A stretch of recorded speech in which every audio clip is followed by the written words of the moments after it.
Hello, everyone. I'm Steve Hill, CEO of NewHydrogen.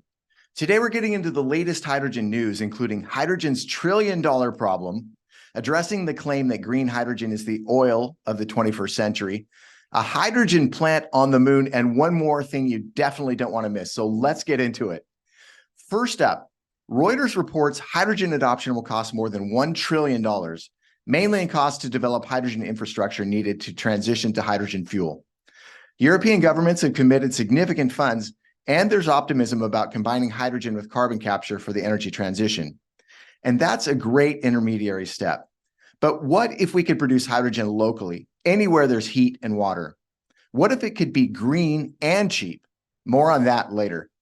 Next up, Forbes highlights the rising importance of green hydrogen as the new oil, essential for achieving net zero emissions by 2050 and revolutionizing industries like steel and shipping. Despite facing challenges such as infrastructure limitations and production costs, the market for green hydrogen is projected to surpass $30 billion by 2030.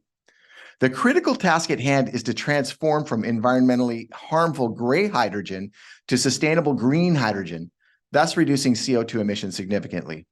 To achieve this, the world needs innovative production methods that drive down costs and pave the way for a cleaner future. It's time to revolutionize how we produce green hydrogen and make it more accessible for widespread adoption. And now for this week's most unusual hydrogen application. Japanese company iSpace plans to produce hydrogen on the moon using a specialized electrolyzer during an upcoming mission later this year. This technology could fuel rockets and support human habitation on the lunar surface. Once only a fantasy, lunar colonization is edging closer to reality as more moon landings are increasingly common. Hydrogen and space are a natural fit. And while we're talking about stellar stuff, it's a good time to hit the like button and subscribe to NewHydrogen channel if you like what we're producing here. Your support means the world to us. I promised if you stuck around to share one more thing you don't want to miss. Alan Schwartz, executive chairman of Guggenheim Partners, this week's predicted that sustainability will drive the largest wave of capital spending in history, despite or possibly because of debt, demographics, globalization, and political dysfunction.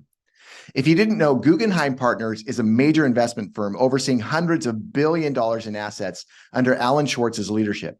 These guys know something about investments, so I'll say it just one more time. Sustainability, and that includes green hydrogen, will drive the largest wave of capital spending in history. One thing is clear, these predictions depend on cheap green hydrogen, and today's technology isn't going to get us there. Head over to newhydrogen.com to learn about Thermaloop, which is our solution now under development at UC Santa Barbara. While you're there, sign up for free access to our exclusive hydrogen industry expert podcast, plus the latest top hydrogen news. Thanks for watching. We'll see you next week.